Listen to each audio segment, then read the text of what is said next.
So it's Eurovision this weekend.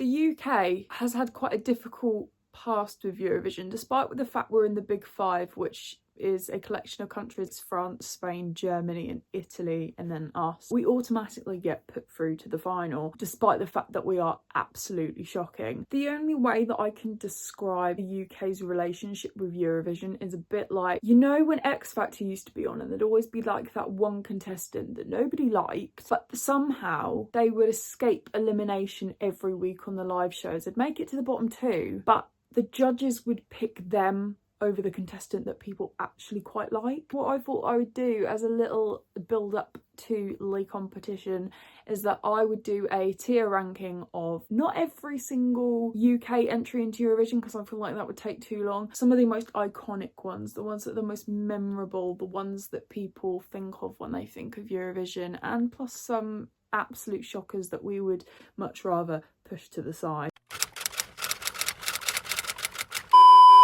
Hello, just before we start the video, I just thought I'd add in this quick reminder. I do not claim in this video to be a hardcore Eurovision fan. I'm just a casual watcher. I watch every year. These are my own personal opinions, not fact.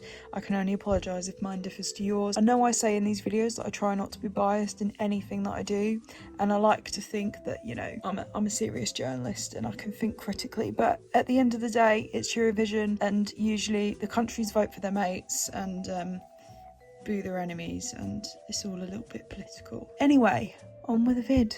Once again, I've got my laptop out, and as you can see, we've got 5 little tiers that I've made, and they all have like Eurovision, like UK specific Eurovision references to it. So first of all, at the top we have Love Shine a Light, in honour of Feltwell's finest, Katrina and the Waves, that won Eurovision in 1997, which was the last time we won it, as I think I've already said.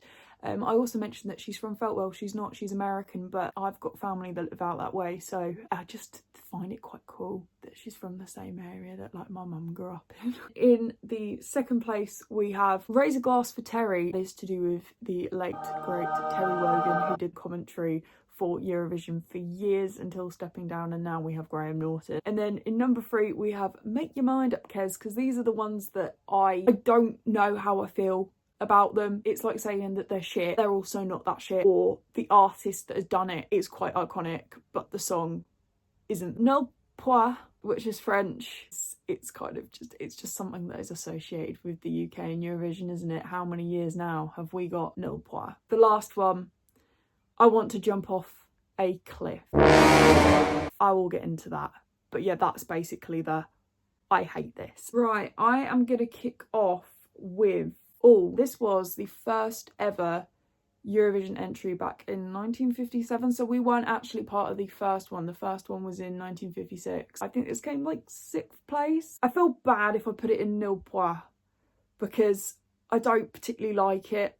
It's just a bit boring, but I also, because it's the first one, do you know what, I'm putting it in Nul Pois because I'm not a fan of it. Secondly, we've got Sam Ryder with Spaceman. This is going in Love Shine a Light. Bloody love this song. I bloody love Sam Ryder. He's like a golden retriever. You can't hate Sam Ryder, I feel like, and you can't hate that song because it was the best. I think if it hadn't been for Ukraine that year, I think we would have won it. Okay, now we've got 2003's entry, which is the year that I was born.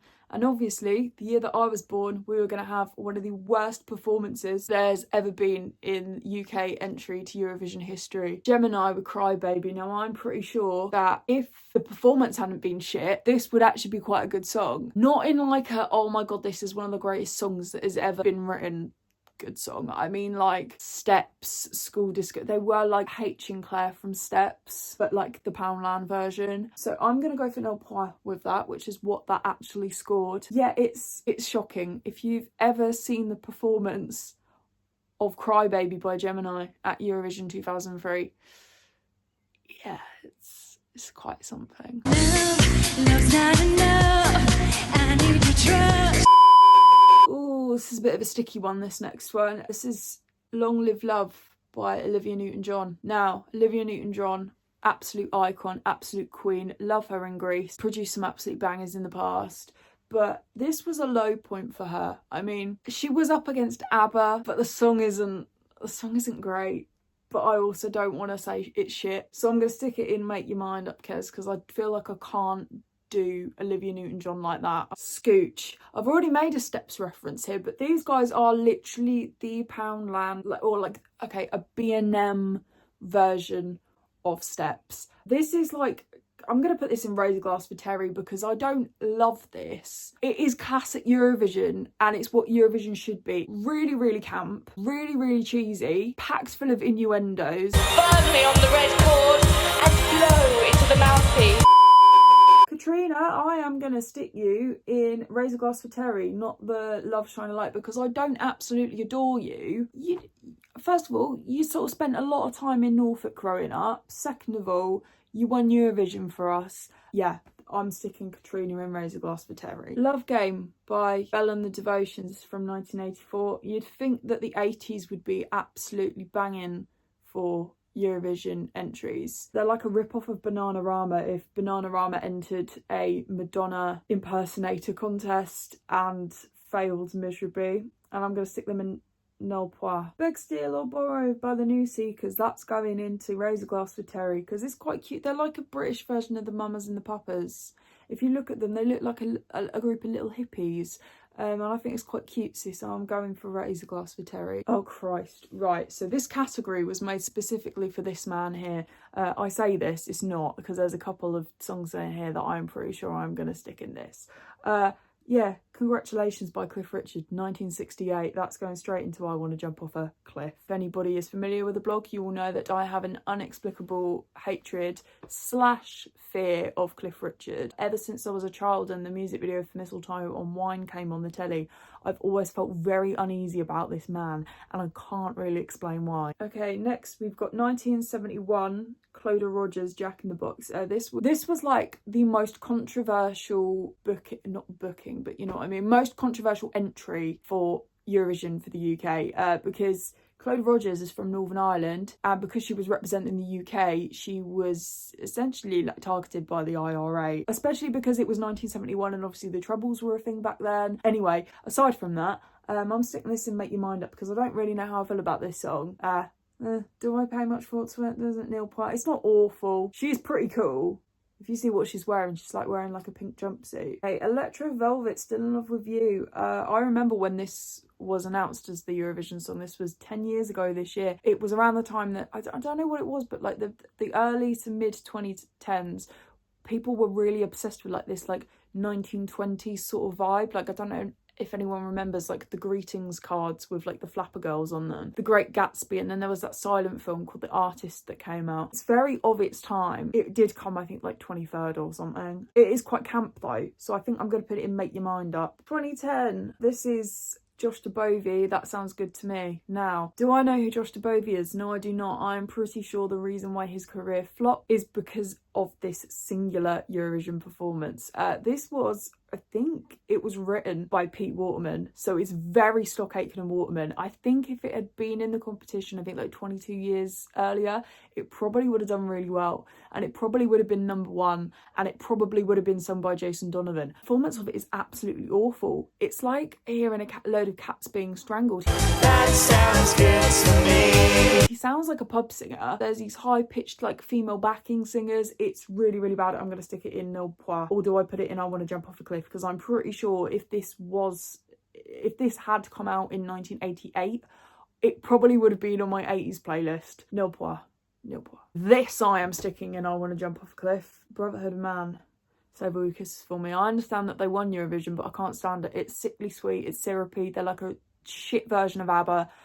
Yeah, I can't stand it. We've got another iconic one here. That is going straight into Love Shine a Light. Ooh, I Just a Little Bit by Gina G. Absolute 90s Euro pop classic. Now, before Ronnie Mitchell was nicking people's babies, she represented the UK Eurovision 1991 with a song called A Message to Your Heart. I don't know, is it really forgettable? I think the only thing that's iconic about it is the fact that it is the actress who plays Ronnie Mitchell. So I'm going to stick it in Make Your Mind Up, Kez. Okay, so we've got another Eurovision winner here. We've got Boom Bang a Bang by Lulu, 1969. God, I feel like this is going to be another Make Your Mind Up, because Lulu, she's so cute and diddy. She's got this little beehive going on. She's got this little 60s like shift dress on. She looks so cool. Is the song great? Yeah, it's not shout. Oh, I could so put Bucks Fizz in the Make Your Mind Up category because the song was called Make Your Mind Up, or Making Your Mind Up, I should say. I'm going to stick this in Raise a Glass for Terry because it's iconic. That performance, whether you think Bucks Fizz were shit or not, they were like, they did like the whole skirt rip thing. It's so parodied. The haircuts are tragic, but it was 1981. It's so 1981 as well. Children of the Universe from 2014. This is really good. I like this song. I'm not a massive fan of the sort of power ballad Eurovision entries, but this is an absolute banger. Okay, so next we have Say It Again by Precious from 1999. This is going straight into Love Shine a Light. I genuinely believe that this is one of the most underrated pop songs of the 1990s. It is absolutely brilliant. Also features a pre-Atomic Kitten Jenny Frost. Need I say more? Next, we've got Puppet on a String by Sandy Shaw, which is going to go into Raise a Glass for Terry because it was the first ever winning song for the UK. It's also pretty iconic. I think she performed on stage like barefoot or something. She was also really good mates with the Smiths. So there's that. And also this was recently sampled by Jade in Angel of My Dreams, which is an absolute banger. So yeah, she did something right with this. Oh God, Go by Scott Fitzgerald, which is like also the name of the guy who wrote The Great Gatsby, sort of. Yeah, don't like this one. It actually makes it's another one where it sort of makes my skin crawl. I have Cerys with Storm in 2018. I'm putting this in Raise a Glass for Terry. She's also pretty damn cool. She looks a bit like Annie Lennox, and there was a stage invasion during her performance and she kept her cool and she still put on a hell of a performance, so she deserves to stay. Teenage Life by Daz Sampson, straight in their eye, want to jump off a cliff. There is something so dodgy about this song. It actually, again, it makes my skin crawl. It's like somebody's dad has got up on stage with their daughter's mates and is trying to flirt with them, Loki. It's a bit noncy. It's like they couldn't get hold of Tim Westwood, so they just got this randomer. This is Blue from 2011 with I Can. This got absolutely slated and people just basically thought it was shit. I'm going to stick it in Raise a Glass for Terry. I actually quite like that song. I always really loved that song. I think I was like 2011, so I was 8. Yeah, I really like this one, and to be honest, I'm not gonna lie, I do love a bit of Blue anyway. You all know me, I bloody love a good boy band. I'm about to get a load of angry people in the comments saying you wouldn't know good music if it hit you in the face. Lastly, we have What the Hell Just Happened by Remember Monday, which is this year's entry. Now I can't obviously judge right now on what their performance is going to be. I think in terms of, we've got to think about the song, how well this sort of song does at Eurovision. Raise a Glass for Terry, just because of how camp it is. Like, I think they're all musical theatre performers. I think they've all done like musical theatre bits, and it is very much like that. And I think that could go down well at Eurovision. At the same time though, I'm well known for not being a fan of musicals. So do I stick it in Make Your Mind Up? Do you know what? I'm going to stick it in Make Your Mind Up because I haven't seen a final performance yet. I don't know how well this is going to turn out. So who knows? And that is the full list completed. Hope you enjoyed this video. If you liked it, give it a like, subscribe, because it really helps us out a lot. And I'll hopefully see you very soon for another video.